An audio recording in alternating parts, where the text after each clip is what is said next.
Só um minutinho, tá. Vamos ver se todos... Já está gravando, viu, Edson? Ah, tá bom. É.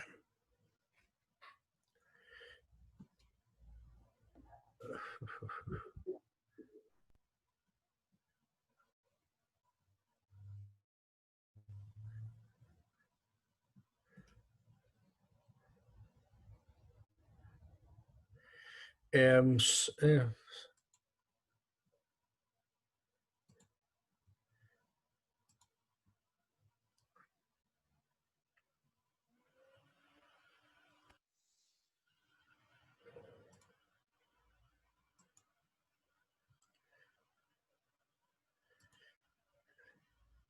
isso, a minha pergunta é: todo mundo está vendo bem? Todo mundo está vendo bem a apresentação? Braulio, Maringá está perfeito. Tá bom. Então, tá bom. Agradeço o retorno. Ok. Agradeço o retorno. Então, inicialmente, gente, vamos fazer uma breve revisão daquilo que a gente viu na aula passada. Podemos dedicar 2 ou 3 minutos para as dúvidas e podemos começar, então, para o tema da aula de hoje, que é o mapeamento dos atores. Então, uma breve revisão. A espiritualidade não existe sem enraizamento no real. Lembrando aquilo que está muito ligado à nossa fé: a fé sem obras é morta. Me parece que uma leitura atenta das Sagradas Escrituras nos revela que a fé não é uma disposição teórica de conhecimento, mas é um convite à participação num projeto. Não bastou a Abraão dizer: ah, tá bom, acredito em Deus. Foi necessário ele se levantar e assumir com Deus um projeto. É esse o sentido, na nossa fé, da ligação entre espiritualidade e o real. Se não houver o enraizamento concreto da espiritualidade na história, no concreto, no real, a espiritualidade não é nada mais do que uma disposição devota e emocional, né? Que não pode ser chamada de espiritualidade. Quando a nossa fé, quando a nossa espiritualidade se enraiza no real, ela se defronta com a complexidade do real, né? O real é complexo e em constante transformação. Portanto, o enraizamento da nossa fé tem que ser distinto, tem que ser diferente conforme cada realidade. Ser cristão no século XVI, num mundo estruturalmente escravista, ser cristão no século XV, num mundo medieval em transformação, é muito diferente de ser cristão no século XXI. Ora, essa realidade é tão complexa que nós não podemos compreendê-la na totalidade.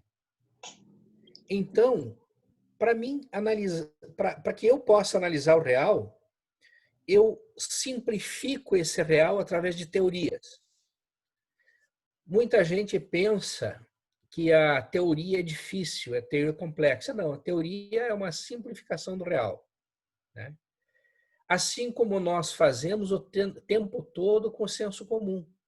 Nós, cotidianamente, simplificamos o real para poder nos movimentar nessa realidade, nessa natureza. Lembrando que o real é uma construção social. Significa, o homem não tem contato direto com a natureza, ele tem contato com aquilo que ele pensa da natureza. E isso é a realidade, né? Para que serve a análise de conjuntura, né?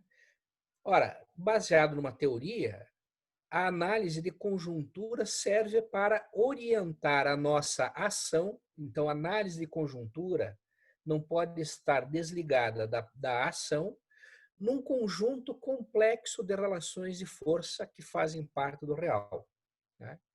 A análise de conjuntura não é uma varinha mágica que me dê o caminho correto a seguir necessariamente. ela depende de um certo esforço de compreensão e um certo esforço para nós nos despirmos dos nossos preconceitos, para uma leitura mais realística da realidade e ação, então, buscando uma ação mais efetiva. Portanto, a primeira tarefa de uma análise de conjuntura é nos definirmos quem somos nós e que objetivo nós temos. Porque conforme o objetivo que eu tenho uma análise completamente diferente. A análise de conjuntura não é neutra.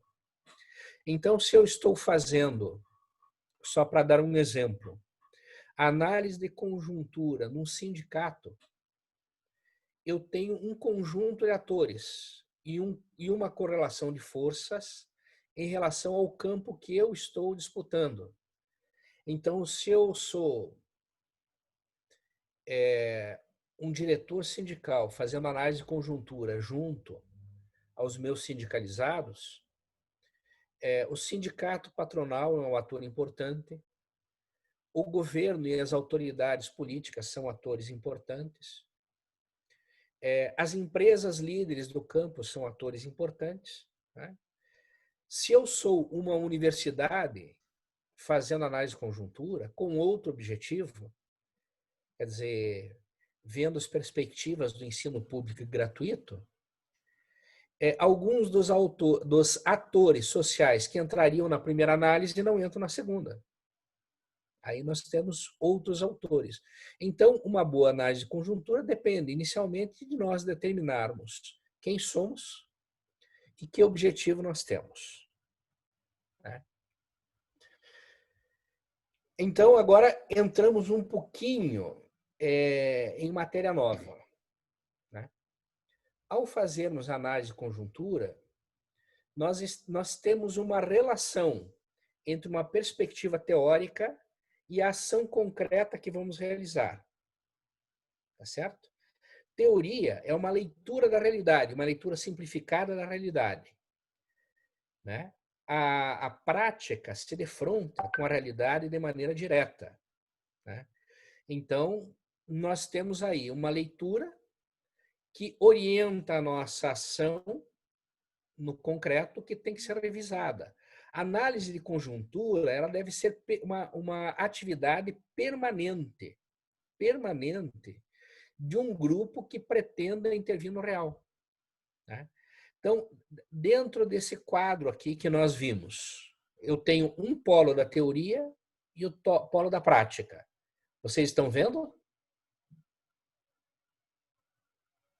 Sim. Então, a teoria orienta a prática. Como a realidade é complexa, eu simplifico essa realidade nas suas tendências centrais. E aí a teoria me diz, olha, a tendência deve ser por aqui. E a prática permite o enraizamento no concreto. Quando a prática se enraiza no concreto, ela questiona a teoria, ela modifica a teoria. Não existe teoria que seja imune à prática, né? Vamos exemplificar. O catolicismo europeu, que quando veio para o Brasil, e ao se enraizar na realidade brasileira, ele ganha feições e características próprias, ele modifica. Ele reinterpreta a teoria. As grandes deformações são uma teoria abstrata, sem relação com a prática. Toda teoria ela tem como função compreender a realidade para permitir a ação. Quando ela é meramente abstrata, é uma deformação da teoria. E quando eu tenho uma prática sem reflexão, eu tenho um ativismo que não sabe para onde vai, né? Ação, ação, ação, cansaço e a incapacidade mesmo até de avaliar os resultados dessa própria ação. Então, esse é um movimento constante. A análise de conjuntura é um momento de reflexão que orienta a ação, cujos resultados devem nos levar a uma nova reflexão. Normalmente, a análise de conjunturas se constrói a análise de conjuntura a partir de dois eixos, né? Um é o reconhecimento e o acompanhamento dos atores. Dois, a percepção de como esses atores, acrescido das tendências estruturais que eu não tenho controle, montam um determinado cenário. Esse cenário é como a leitura de um campo de batalha, que me aponta possibilidades e aponta toleiros. Estou lendo o campo de batalha, vendo o campo de batalha, como as tropas se colocaram no campo. E lendo as características próprias do campo, aqui eu tenho um pantanal, aqui eu tenho um rio, aqui eu tenho uma montanha, aqui eu tenho uma colina, desse conjunto de coisas que eu deduzo a estratégia de maior eficiência, né? E as perguntas, depois da leitura do cenário, qual é a medida do embate? Eu posso fazer um embate estratégico? Significa, eu posso me colocar no embate direto, tentando a hegemonia e o domínio do campo, ou, eventualmente, eu tenho que evitar o enfrentamento direto e optar pelas táticas. Que são táticas, né? A guerra de guerrilha. Eu evito o embate direto e vou aproveitando as brechas existentes no campo para ganhar posições e acumular forças, né? Eu gostaria de dar uma breve interrupção aqui, depois a gente já volta, porque como a gente passou rapidamente essa avaliação inicial, para verificar se alguém tem alguma dúvida nesse momento que a gente possa dialogar um pouquinho.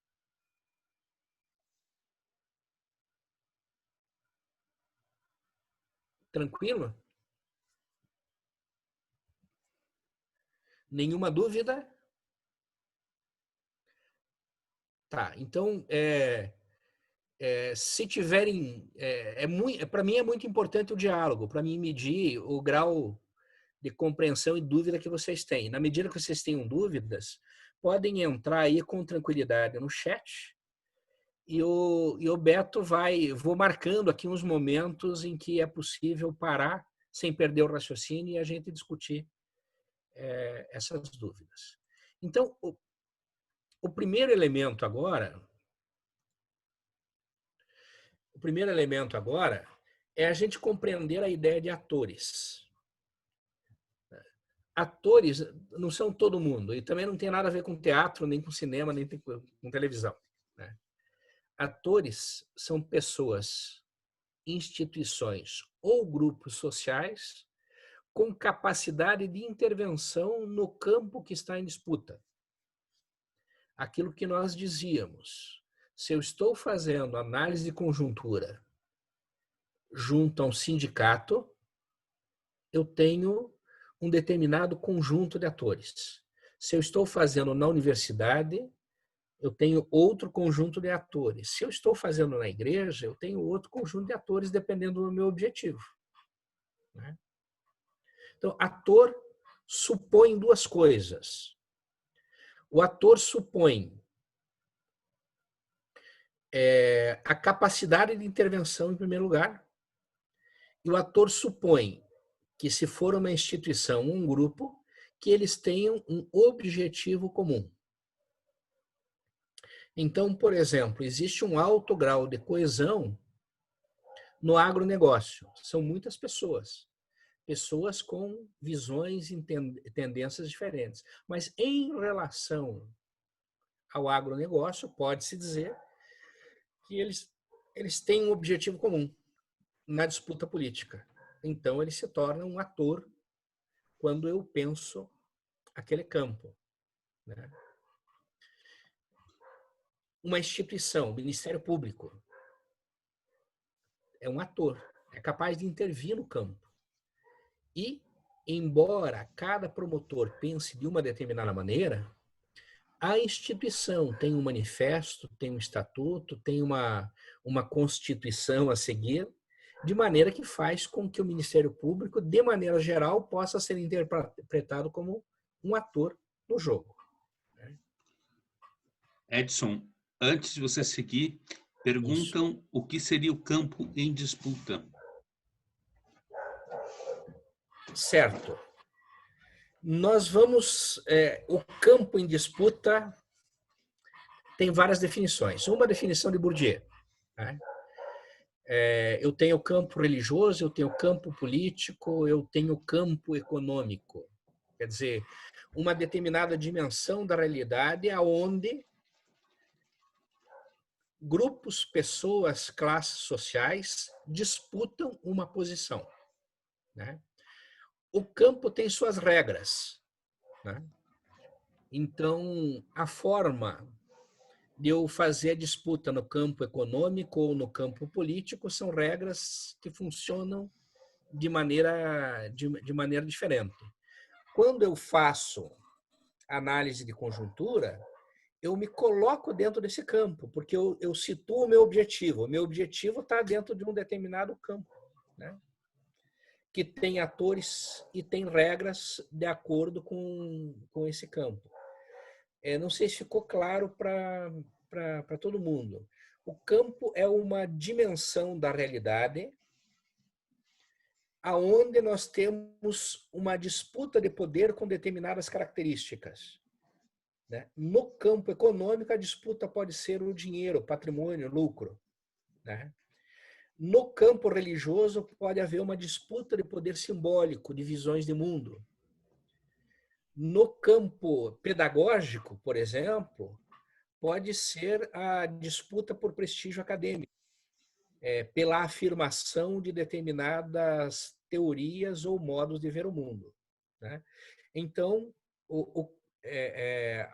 a análise de conjuntura ela vai variar conforme o campo. E a força dos atores também varia conforme o campo, né? Uma pessoa com muito dinheiro pode não ter grande influência no campo religioso, embora os campos eles sejam interpenetráveis, né? Aonde, por exemplo, há a possibilidade de uma troca entre o religioso e o político. Então, o dinheiro influencia na política.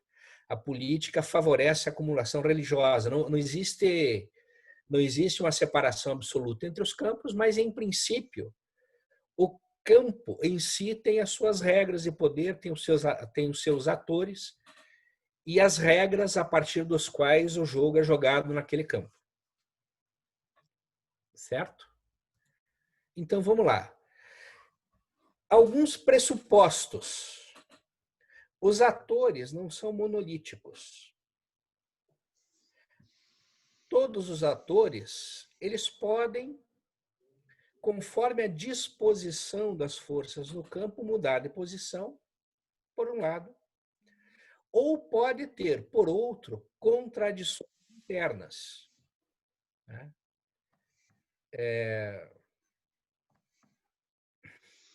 Dentro do sindicato, nós podemos ter a situação sindical e a oposição sindical. E cada um desses campos podem ter posições distintas em relação ao entendimento de como fazer ou não uma greve, por exemplo. Apesar dessas diferenças, atores, eles se movimentam no campo em função de um interesse central. Interesse central inegociável. As empresas buscam lucro e hegemonia econômica num determinado setor, né? Políticos buscam a hegemonia de poder, né, por um lado, e dependem, por outro, da legitimidade que eles têm ou não de acordo com o grupo ou classe social que os elegeu, né? Esse é um elemento muito importante. Até vou interromper um pouquinho para a gente... Opa! Para a gente para a gente voltar. Deixa eu... Estou no slide 4. Um minutinho, senhor, professor Edson, o senhor Braulio Cardoso está com a mão levantada, acho que ele tem uma pergunta. Pode falar. Não, Edson, pode continuar. Eu acho que foi um equívoco aqui. Ah, tá bom. Então, vejam, quando nós fazemos... lembrar um período histórico para pensar. O PSDB, na época do Fernando Henrique Cardoso, quando eles chegaram ao poder, poderia estar mais à esquerda?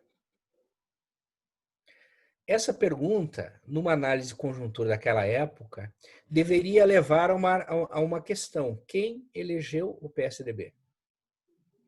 Conforme as forças e os grupos sociais que dão legitimidade ao partido, nos ajuda a entender as possibilidades e limites da ação daquele partido na disputa. Perceberam? Então, embora os grupos não sejam monolíticos, eu vou dar outro exemplo que eu acho um exemplo interessante. Todos nós conhecemos a história de Alceu Amoroso Lima, não é verdade? Alceu Amoroso Lima católico, um dos articuladores da ação católica no Brasil. Ele é intelectual, reconhecido na academia, mas ele herdou da família dele uma fábrica, né? E decidiu implantar na fábrica todos os pressupostos da doutrina social da igreja pela qual ele era encantado, né? A participação, o direito ao trabalho, a participação nos lucros, etc. No entanto, ele não conseguiu dar racionalidade econômica para a indústria da família dele, acabou quebrando.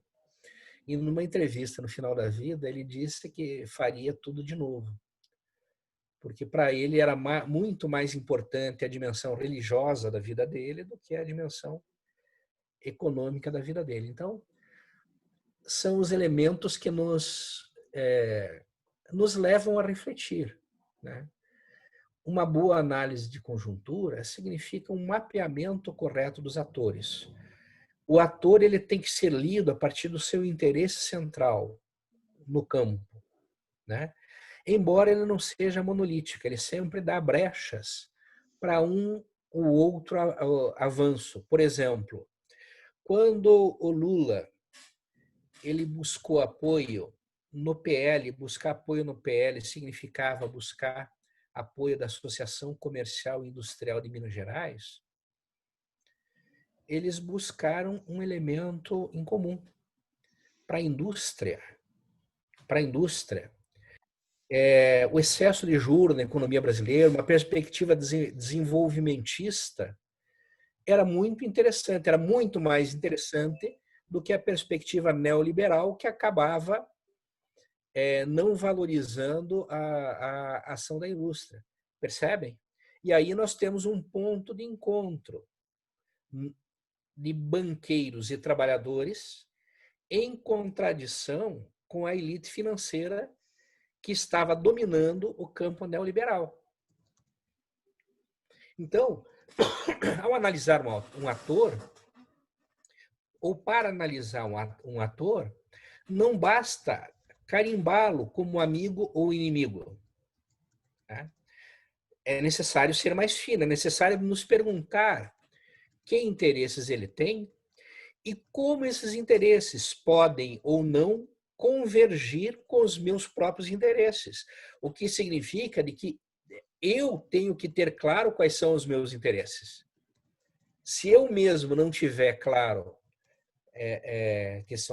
quais são os meus interesses, eu acabo fazendo uma análise conjuntural fundamentalista, que transforma tudo em preto e branco, e a minha análise de conjuntura, em vez de ser uma análise de conjuntura, se transforma num discurso ideológico, radical, que por si mesmo Aí eu estou buscando a valorização e a legitimação do meu próprio discurso, mais do que compreender a complexidade do real e favorecer uma ação concreta numa determinada direção. Então, voltando à apresentação, vocês estão visualizando a apresentação? Ou eu tirei? Perdão. Não está sendo visualizado, Edson. Você tirou? Não? Não. Tirei. Então, deixa eu...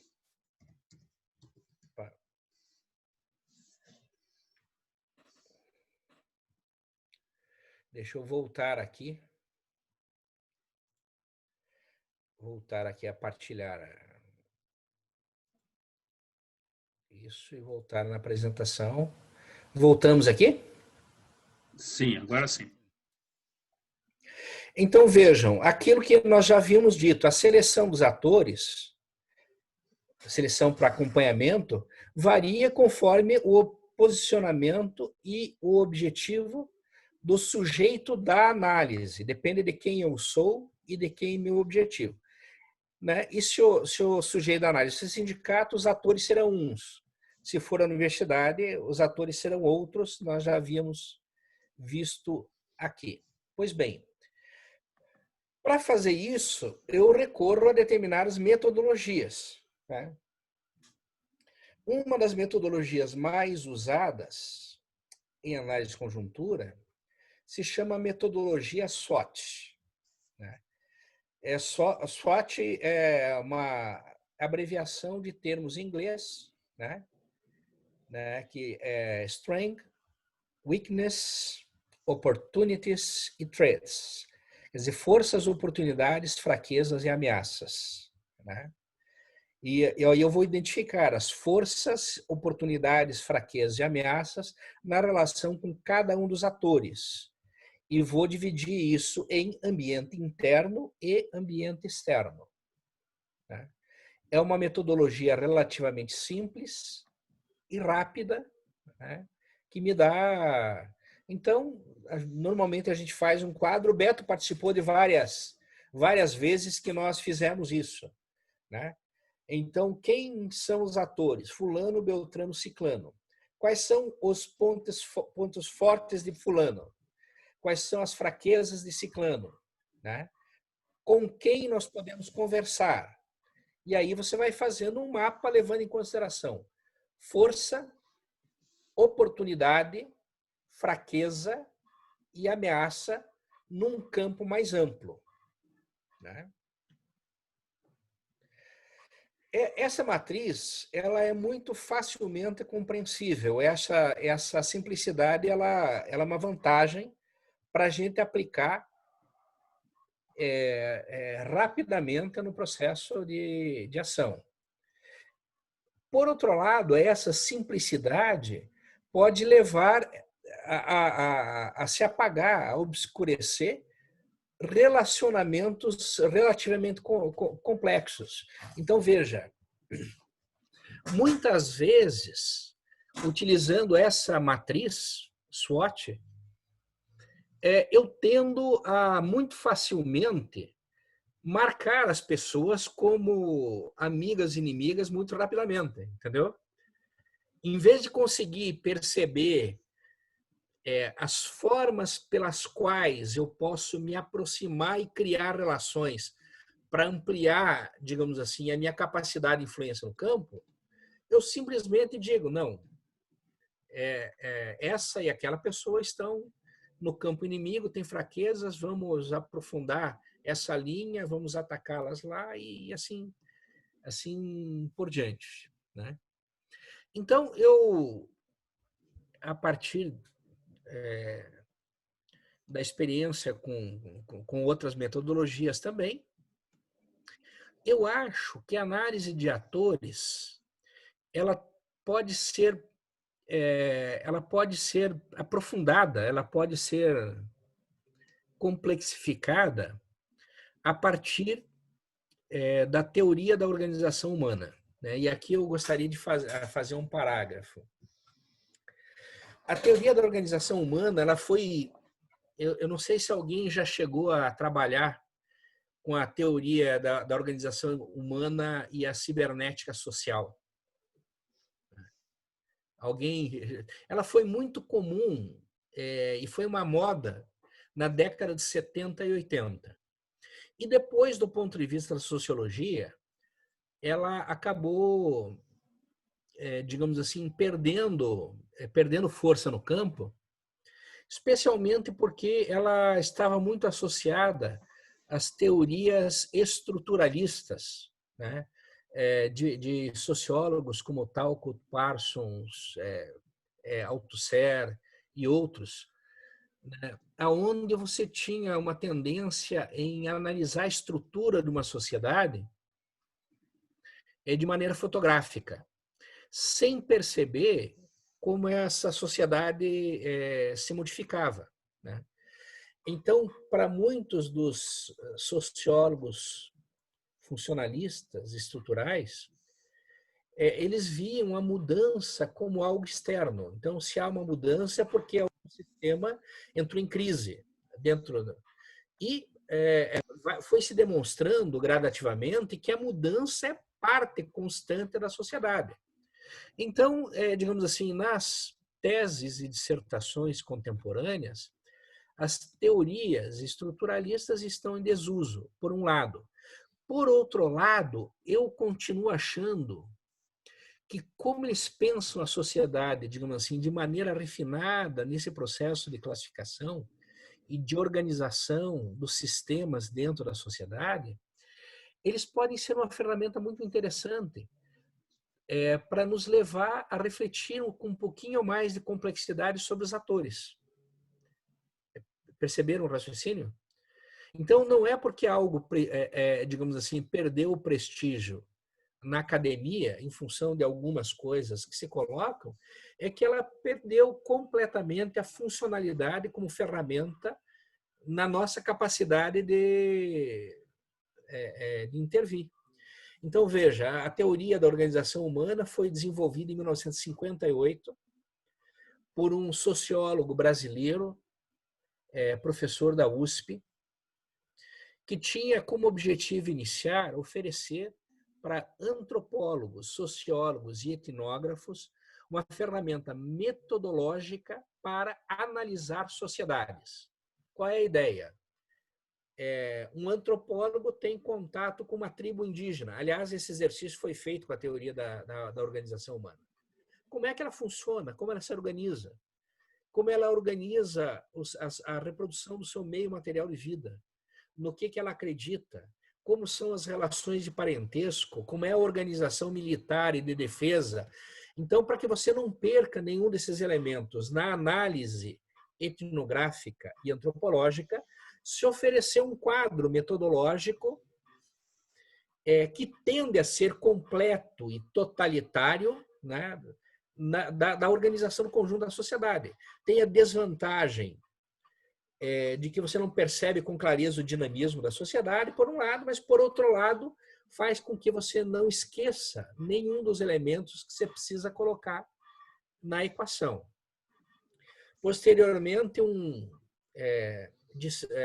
orientando de Rubo Miller, chamado Valdemar de Gregory, ele ampliou e apresentou a teoria da organização humana acrescentada com outros elementos numa ferramenta para a transformação da sociedade.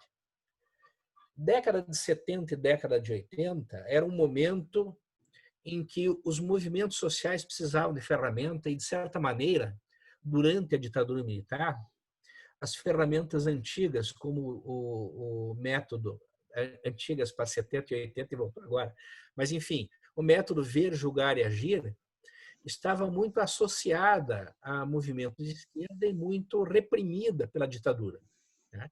E aí a teoria da organização humana e a cibernética social surgem como alternativas na organização desse modelo social e foram muito usadas, né, para planejamento em especial, né, para análise e planejamento. Eu tive contato com a teoria da organização humana já no final da década de 70 com a JUFRA, né? A Juventude Franciscana foi um grupo que usou a cibernética social na preparação dos seus líderes e no planejamento das suas atividades, né? Eu sei que entre os capuchinhos ela foi muito usada. Não lembro de outras instituições assim, mas alguns de vocês devem conhecer a Selma Chons. Ela trabalhou muito com a teoria da organização humana, com a cibernética social. O Valdemar de Gregory, ele esteve dando assessoria a muitos e muitos grupos religiosos no sentido de organizar como os objetivos deles e fazer um planejamento sistemático para que aquele grupo tenha capacidade de intervir no real.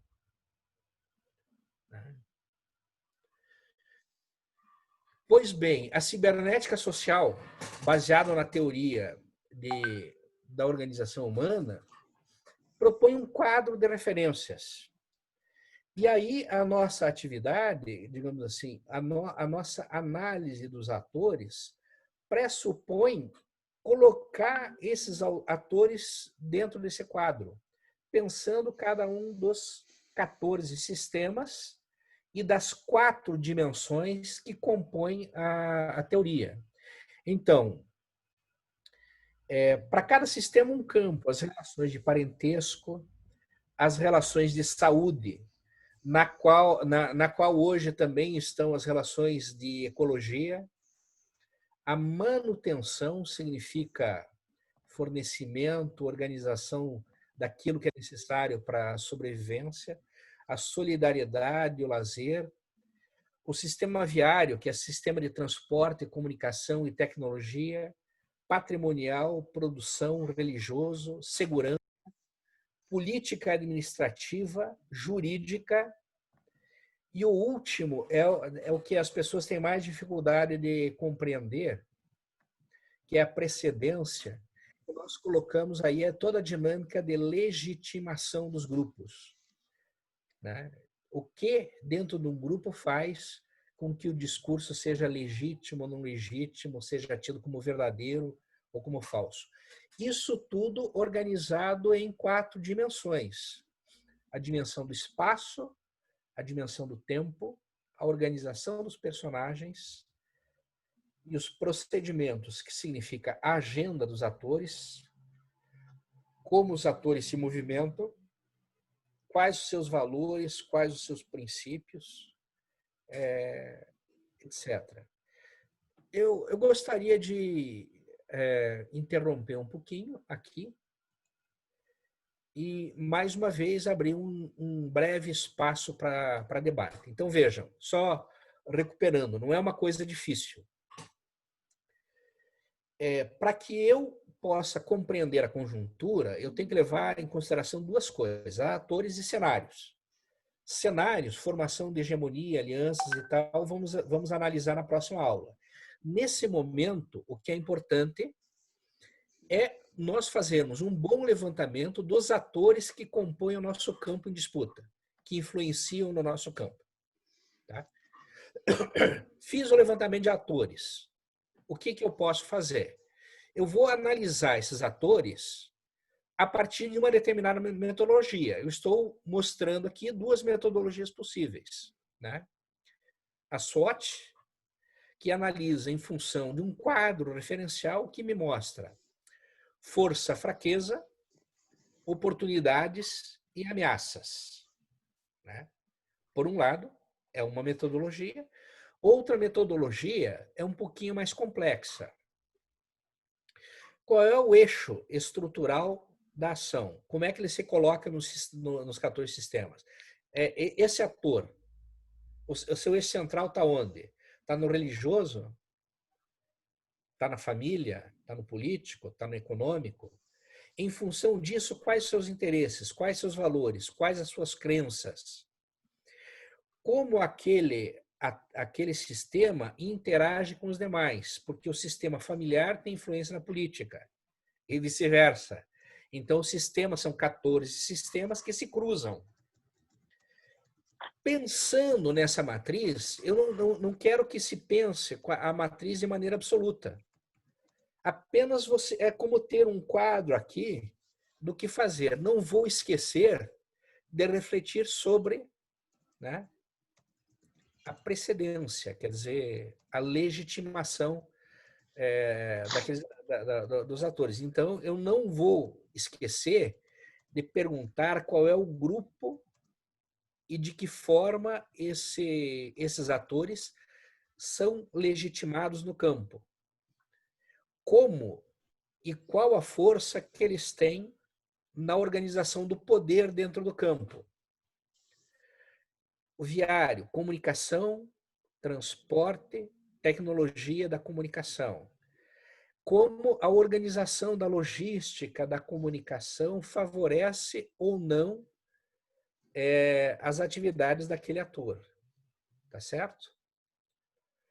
Então, eu tenho aqui a cibernética social, me oferece um quadro de referência que me permite fazer um checklist, digamos assim, que deve ser aplicada a cada um dos atores.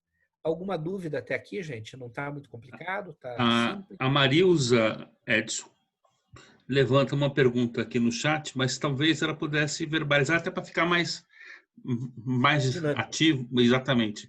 Marilza, poderia falar, Marilza? Boa noite. Boa noite. Então, a questão que eu levanto, se a análise de conjuntura, se ela não é neutra, então ela nos aponta um caminho.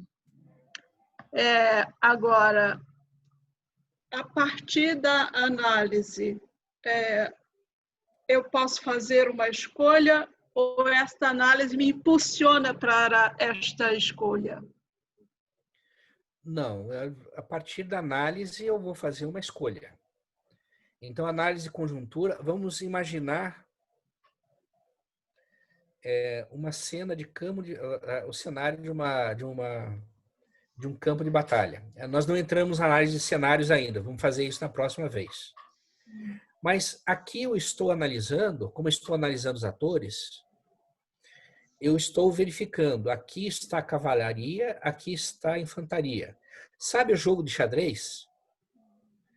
O jogo de xadrez, às vezes, o bispo é protegido pelo peão.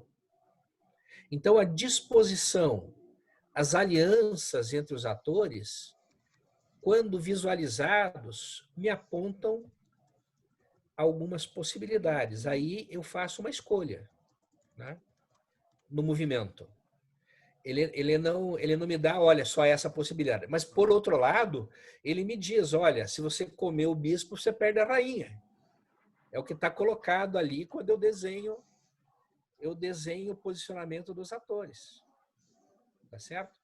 O que eu não posso fazer... pode nos pôr numa encruzilhada. Exato.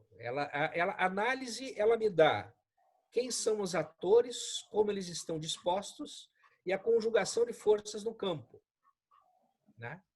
E aí eu tenho que escolher o meu movimento. O meu movimento posterior, normalmente eu faço através de um projeto. O que eu quero, como eu quero e quais as ações. E ao colocar o projeto em campo, ao sistematizar a minha ideia de projeto, eu vou ver, olha, nesse conjunto de atores, eu posso ter fulano, beltrano e ciclano como aliados. Entretanto, eu vou contrariar diretamente o interesse de beltrano e de ciclano. Então, a análise de conjuntura, ele não determina a ação. Ele me orienta numa escolha, me mostrando que um caminho pode ser um caminho de embate, às vezes sem chance, né? E outro caminho pode ter outro caminho. E cada um desses movimentos que eu faço, ele me dá uma ponderação de ganhos e perdas, né?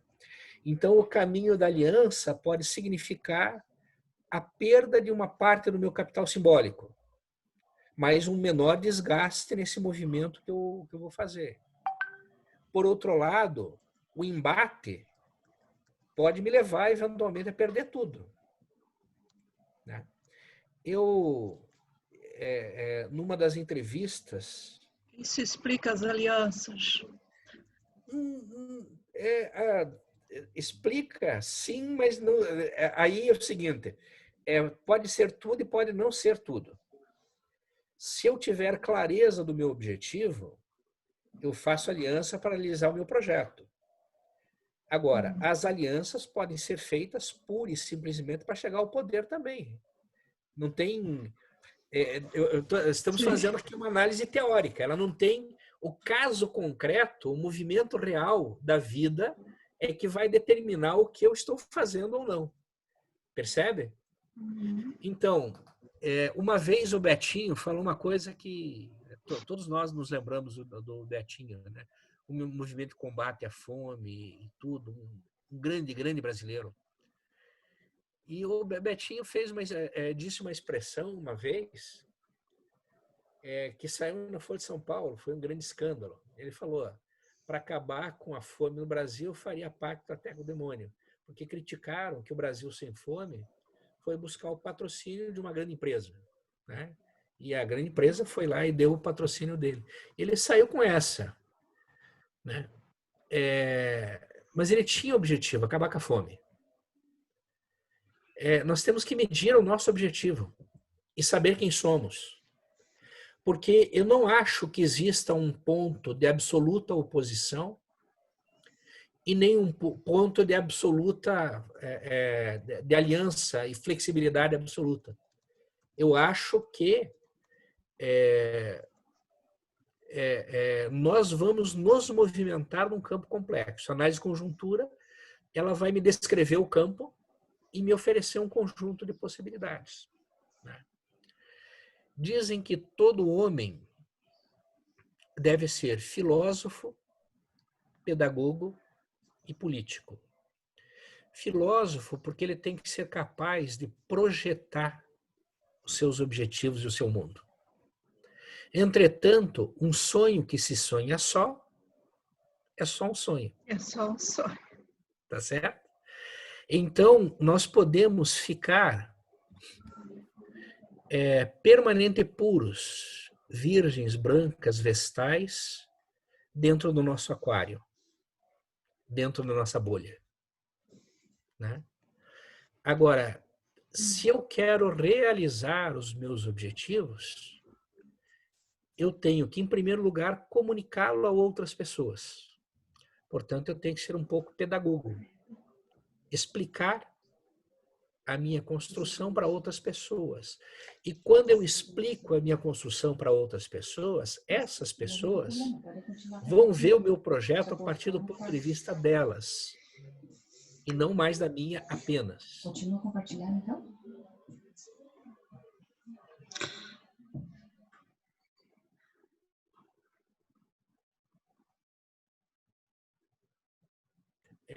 Eu pergunto...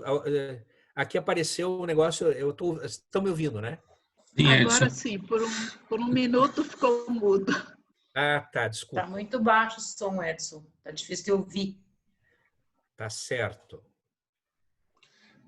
Edson, o Clodoaldo talvez tenha uma pergunta para te fazer sobre a segunda técnica. Gostaria de falar alguma coisa, Clodoaldo?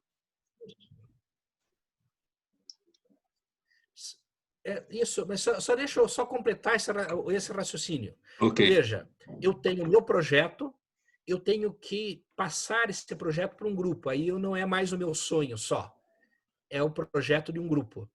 Tá certo?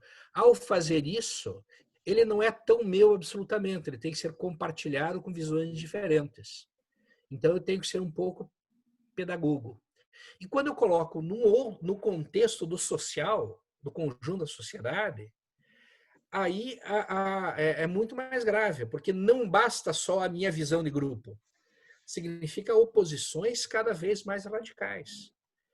E seria impossível eu realizar e enraizar socialmente um projeto sem negociar com a realidade. Então, veja, o projeto católico romano, ao realmente se enraizar na América Latina, ela ganha outras cores, ganha outras formas porque se enraizou. certamente não era o que estava na cabeça do missionário português, tridentino. Certamente não. E ele não está errado. Ele sonhou de uma determinada maneira, mas não existe projeto que não negocie com a realidade. É o centro do conceito de praxis. Praxis significa, eu tenho uma teoria. A teoria encontra a realidade e ela tem que se transformar. Porque a realidade, necessariamente, transforma a teoria. A teoria que permanece imutável diante da realidade não é uma boa teoria. Nesse sentido, essa é uma grande sacada no marxismo. E por isso as pessoas erram quando tornam o marxismo uma teoria fundamentalista. Dizer, olha, um marxista tem que ser assim, tem infraestrutura, tem estrutura, tem superestrutura, funciona assim, na determinação da realidade, nada. O marxismo já continha em si o germe da sua própria transformação. E ele foi se transformando depois no existencialismo, foi se transformando na escola de Frankfurt. Por quê? Porque as pessoas que entenderam o que Marx disse e perceberam que essa teoria se enraiza em realidades diferentes, tem que produzir formas diferentes de pensar. Então, dito isso, vamos abrir para o Clodoaldo. Professor Edson, ouve? Sim, pode falar. Você apresentou duas ferramentas técnicas para ajudar na análise, né?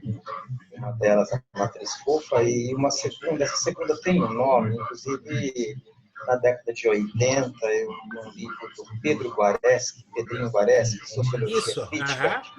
Ele trabalhava isso, mas sem citar o nome técnico. Me parece ali que está numa estruturação mais acadêmica, né? Me parece um pouco mais profissional. Enquanto lá no Pedro Guareschi, ela é bem mais popular, focada para o usuário, para a pessoa no dia a dia do trabalho, né? Nas suas comunidades e tudo mais. Tem um nome essa técnica? O nome que foi dado é cibernética social. Eu não acho que seja um bom nome, mas é um nome que estava na moda na década de 70, né? E foi aperfeiçoado, foi escrito, foi sistematizado por uma pessoa chamada Valdemar de Gregory, né? Que era muito ligado à igreja e aos movimentos sociais, né? É popularmente conhecida como a teoria dos 14 sistemas. Edson tem assim um comentário só. Tudo claro como o sol, mas a direita jamais vai entender, assimilar, aceitar. Não, aí eu diria o seguinte, eles usam essas ferramentas com maestria também. Uma empresa certamente tem um acompanhamento dos seus concorrentes, dos seus fornecedores e do mercado financeiro tão bem ou melhor do que a gente, né? O que nos diferencia da direita não é exatamente o método de análise, são os objetivos, né? É o objetivo de construir uma sociedade solidária ou o objetivo de construir uma sociedade com puro crescimento econômico, né? Vamos completar aqui para a gente conseguir... Muito bem. Então, aqui o mapeamento dos atores em relação à cibernética social. Então, os sistemas, quer dizer, família, saúde, ecologia, manutenção, lealdade, as alianças, né? Quem é leal a quem, né? A dinâmica do lazer, viário, comunicação, tecnologia, sistema de informação, educação, quais os valores que se reproduzem no sistema educacional, patrimônio, produção, né? Religioso, segurança, etc. E as dimensões, a dimensão espacial, a dimensão temporal, os personagens e agendas, movimentos, crenças, valores, discursos, etc. A questão é, bom, beleza, entendemos o método, sabemos o que é ator. O que nós temos que fazer? o que nós temos que fazer é basicamente organizar as informações. Um primeiro momento, organizar as informações a partir do quadro referencial escolhido. Qual o sistema predominante, quais as relações de dependência, quais os fornecedores, manutenção, qual a fonte de legitimação, etc. E depois, criando um sistema de acompanhamento desses atores. Quais as notícias que saem sobre ele, quais os discursos, quais os posicionamentos, quais os movimentos, o que significam esses movimentos, a saúde financeira, a formação de alianças, pressupostos políticos, etc. Como que pode ser essas organizações? Pode ser a organização uma pasta.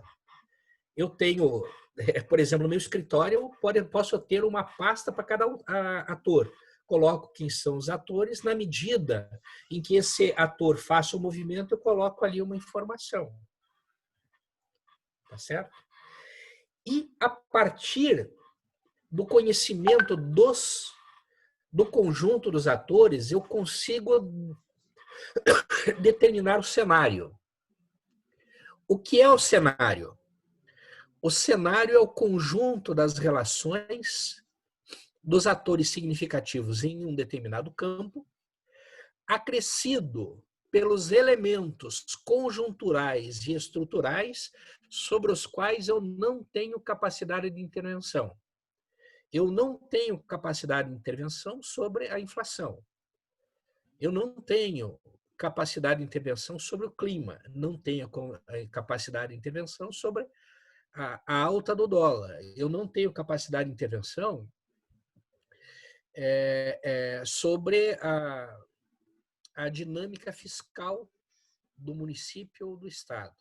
Entretanto, cada um desses elementos interfere no posicionamento dos atores.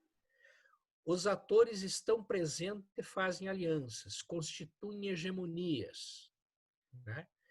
E num determinado cenário pode ter a alta do dólar ou negócio. A alta do dólar, por exemplo, pode colocar em oposição as pessoas que são mais dependentes de exportação e de importação, porque uns ganham, outros perdem, né?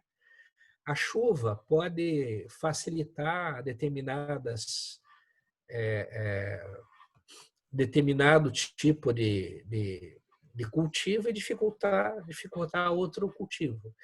Entretanto, análise de cenário nós vamos tocar na próxima aula, porque depende de uma combinação entre o conjunto de atores que eu tenho naquele campo, as alianças e posicionamentos desses atores com outros elementos. Vamos imaginar um xadrez de um movimento de batalha numa guerra medieval, né? Se chover, pode ser uma situação. Se não chover, pode ser outra. O exército que tem que passar por um alagado pode ser prejudicado se a chuva for intensa.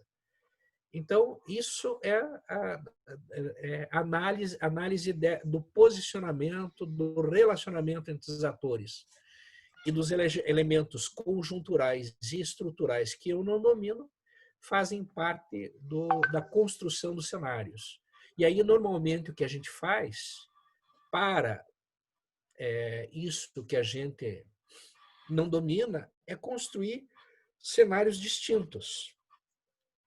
Se a economia estiver boa, é isso. Provavelmente, tais e tais atores se fortaleçam ou sejam enfraquecidos, né? Se o dólar subir, acontece isso. Então, nós construímos cenários mais positivos em relação ao nosso objetivo, intermediário em relação ao nosso objetivo, ou de maior dificuldade em relação aos nossos objetivos, para aí nós termos parâmetros para fazer as nossas escolhas de ação. Aberto a perguntas até aqui. Então, Edson, tem dois comentários aqui. Um da Maria Goretti. Ao analisar o cenário atual, não está sendo uma tarefa fácil, mas é preciso, necessário e de extrema importância. Por isso, a importância de estarmos atentos ao que está acontecendo. E tem uma outra afirmação que eu acho que é da mesma pessoa que já tinha feito um comentário anterior, que fala da... Espera aí só um pouquinho que eu acabei mexendo aqui. Nossas florestas estão sendo devastadas. O objetivo pede objetivo. Tá? Então, aqui são as coisas que estavam no grupo, no chat aberto ainda. Então, colocando aí cada uma dessas coisas. Imagine o que seria o governo Bolsonaro se a gente estivesse crescendo a 6% ou 7% no conjunto da economia puxada, por exemplo, pela China. Percebem que é outro cenário? Então, essa é a questão da análise de cenário. A questão ambiental, se por um lado, por exemplo, se analisando do ponto de vista do Bolsonaro, a questão ambiental, o afrouxamento dessas regras pode ser muito interessante e ele pode ganhar alguns pontos no agronegócio. Ao mesmo tempo, o próprio agronegócio perde prestígio digamos assim, com a propaganda negativa brasileira no mercado internacional, porque meio ambiente passou a ser, na opinião pública, muito importante para determinadas empresas. Então, isso é análise de cenário. Isso é análise de cenário. O que eu controlo? Quais são os atores? Como esses atores se posicionam? Quais as alianças entre eles que permitem o estabelecimento de hegemonias? E como aquilo que eu não posso controlar, Covid-19, por exemplo, né, pode influenciar nesse campo, possibilitando, revelando, destacando ou limitando potencialidades. Tá? Então, digamos assim, nossas pastorais, nossos movimentos, ao se predispor a um determinado projeto, seria interessante que nós tivéssemos, digamos assim, um método constante de acompanhamento da realidade, procurando ler constantemente a realidade para reavaliar os nossos projetos, né? E rever mesmo os nossos objetivos e a teoria que nos permite olhar esse mundo, né? Tem coisas que antes, penso um pouquinho, a experiência dos padres operários da França da década de 20, era quase uma heresia. Se tornou a tendência dominante depois do Vaticano II. Então, a realidade é dinâmica. E a nossa leitura da realidade deve ser constante. Deve ser constante e reavaliada. E não de maneira absoluta. Aquilo, na primeira aula, nós refletimos um pouquinho para marcar a experiência, quer dizer, levar a paz onde houver ódio, né? A espiritualidade franciscana. Colocado assim de maneira genérica, pode parecer apenas uma disposição de pensamento. A atitude concreta de levantar e conversar com o sultão, no ambiente de guerra, contra a disposição do Papa, que eram as cruzadas, que tinham interesses econômicos, a abertura de mercado, porque na dinâmica medieval, a guerra é necessária para reafirmar as relações de vassalagem, que são baseadas na terra, né? É nesse momento que se propõe a guerra. E São Francisco nega essa dinâmica e vai ao encontro do sultão, tornando concreto o pressuposto de levar a paz onde há ódio. Pois bem, essa ação concreta supõe leitura da realidade. E leitura e releitura. Porque aquilo que era levar a paz no mundo medieval, no mundo do século XXI que nós vivemos, levar a paz pode ter outro significado completamente diferente. Nós que temos que descobrir qual é o significado.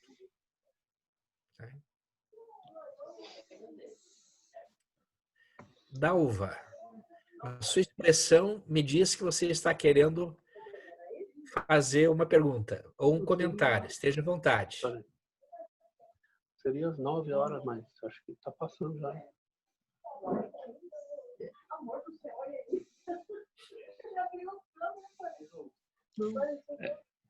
Beto, você pode Oi. coordenar as perguntas, eu estou à disposição. Tá, se alguém ainda quiser fazer pergunta, está entrando uma... a Fernanda está dizendo assim, pensando aqui que me parece que a equipe do Bolsonaro foi mais assertiva na leitura da conjuntura antes da eleição do que após a posse. Fez uma leitura melhor antes e soube também atuar melhor sobre a realidade. Fernanda fez esse comentário. De fato, ele não se expôs, ele conhecia as próprias fraquezas, não participou de debate nenhum e navegou naquilo num movimento internacional de extrema-direita que fez uma coisa que é bastante conhecida hoje, que é você induzir ideias em grupos que eu posso predeterminar a tendência. Em estatística, nós temos uma das coisas que em metodologia a gente tem que prevenir é o tal de viés de crença. Então, quando eu faço um formulário para pesquisa de opinião, eu tenho que saber como construir esse formulário para evitar o viés de crença. O viés de crença, ele é um pressuposto que diz que quando uma determinada assertiva é colocada diante de mim e contraria aquilo que eu acredito, mesmo que ela seja absolutamente real, eu tenho a tendência a negá-la. E o inverso é verdadeiro. Qualquer absurdo, mas que venha ao encontro, que venha a favor das coisas que eu acredito, é considerado verdadeiro. Então, como a maioria das pessoas acreditam que todo político é ladrão, qualquer denúncia feita contra um político tende a ser considerado real, né? E aí eu tenho um instrumento fácil de manipulação. Aí o filho do Lula virou dono da Friboi, a filha do Lula virou dona da Van, nesses fake news que vocês devem ter visto e devem ter recebido aí, os maiores absurdos. Passaram a alimentar um imaginário de que o PT acabou com o Brasil. A corrupção do PT acabou com o Brasil. Quando nós trazemos para dados reais, nós perguntaríamos, mas acabou como? Vamos lembrar o movimento do PIB nos governos do Lula, as reservas internacionais no governo do Lula, a capacidade de poupança e de compra do conjunto da população, o prestígio internacional do Brasil. Com qual elemento concreto eu estou demonstrando que o PT acabou com o Brasil? Não há. Não há. Mas, ao passar a informação correta para o grupo correto, eu criei um movimento que produziu o Bolsonaro aqui, o Boris na Inglaterra, o Trump nos Estados Unidos, levou a Inglaterra ao Brexit e criou uma onda de extrema-direita, genocida, anti-imigração, que nós estamos vivendo. Nenhuma mentira permanece para sempre. Eu acho que essas coisas, mas por um lado, elas não permanecem sempre. Por outro lado, elas têm um preço, né? E estamos pagando esse preço. Edson, Nós já estamos no nosso horário. Tá. Aquilo que eu Oi? muito vocês, a defesa do Brasil foi resultado de uma operação concreta, não um ato, digamos assim, espontâneo do movimento social, etc. Desculpe, Alberto, pode. Não, eu ia dizer o seguinte, que nós estamos no nosso horário, já são 9h20, já passamos o horário, na verdade, tá? Tem 3 frases aqui, mas acho que você, na verdade, já comentou sobre elas, tá? Falando sobre a questão do fake news, a questão das eleições, você citava exatamente isso. Aí a Fernanda coloca uma colocação aqui, que eu vou colocar isso aqui como último ponto, gente, por causa do horário.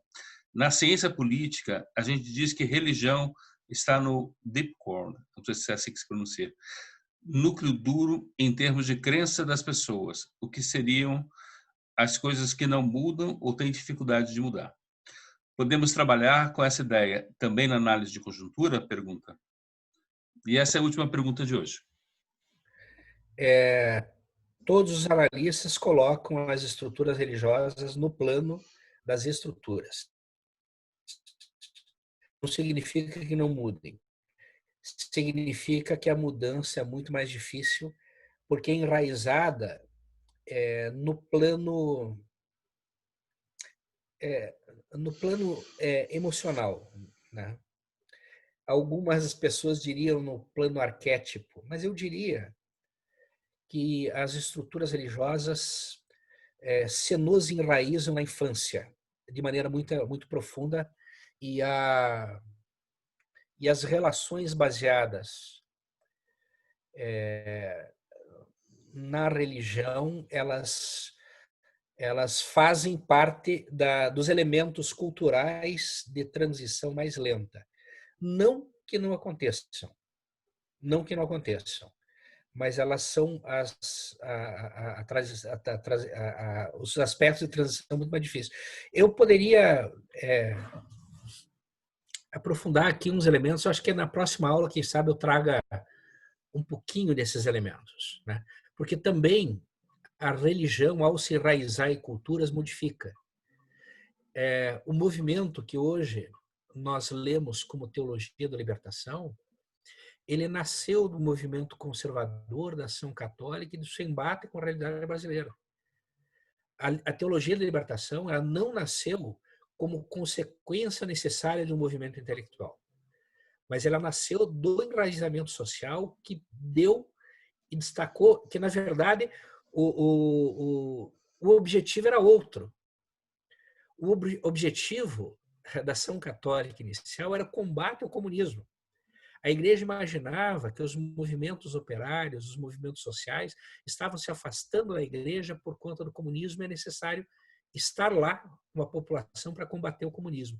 E quando os católicos se enraizam na realidade do pobre, do conservador, do operário, das opressões, eles começam a se perguntar qual o papel do católico diante daquilo que se colocou na cara deles. Né?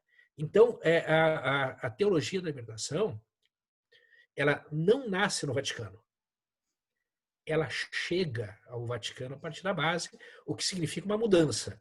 Mas certamente não é uma mudança de curto prazo. Não é por um líder, por um discurso, ou é um movimento que vem nascendo. Né? Assim como as características próprias da religiosidade brasileira, elas não rompem com a visão tradicional da igreja que veio da Europa. Ela vai se transformando. São transformações de longa duração. Gente, Okay. Agradeço muito. E peço desculpas se eu não respondi a tudo. Tá. Só para completar, esse evento, para ficar na gravação, inclusive esse evento é uma promoção do Conselho Nacional de Leigos, junto com o CEFEP, Centro de Formação, Fé e Política, Dom Helder Câmara. Ok? Só para deixar gravado que estamos juntos nessa ação. Agradecemos ao professor Edson e a todos que aqui estão. segunda-feira que vem, às 20 horas, estaremos na terceira aula. Devemos transformar essa gravação de hoje em MP4 e mandaremos para o e-mail de vocês. Um grande abraço e que Deus os acompanhe. E só uma mensagem última, Beto. Se você puder intermediar e as pessoas que têm críticas, têm posicionamentos diferentes, acham que alguma coisa pode ser diferente na apresentação, podiam passar isso por escrito para você e eu vou procurar me adaptar ao máximo às demandas do grupo aí, tá bom? Ok. Muito obrigado, gente. Paz e bem. Obrigado, um grande abraço. Tudo de bom, gente. Paz e bem.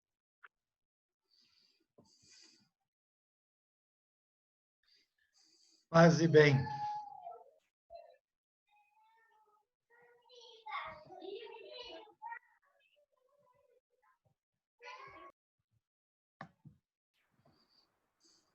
Boa noite. Boa noite. Vá com a paz e com o bem. Boa noite, pessoal, e até a próxima. Boa noite. Até a próxima. Paz e bem para todos.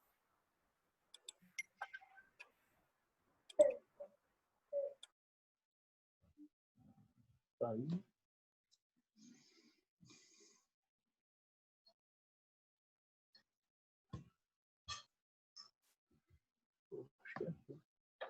Bem. Boa noite a todos e todas. Muita paz, bom sono. Que Deus abençoe a todos.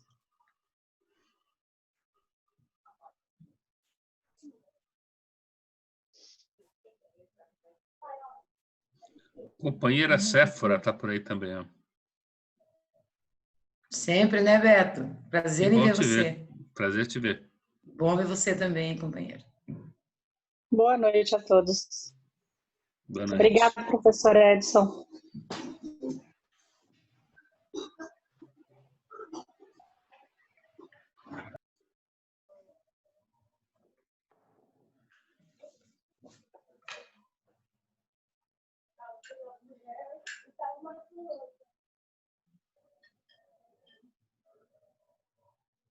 Obrigada, Edson. Parabéns, foi muito bom.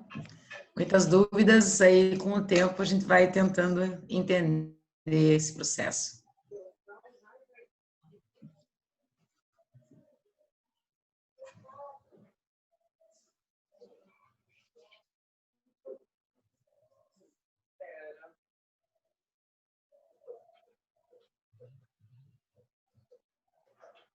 Eu acho que eu já saí aqui.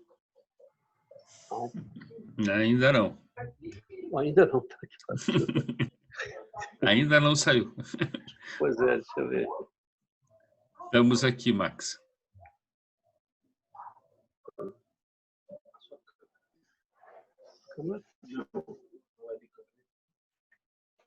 É que eu tô com a câmera do celular. Eu travei ela? Não, que foi o microfone. Já saiu. Vou. Cancelar. Não.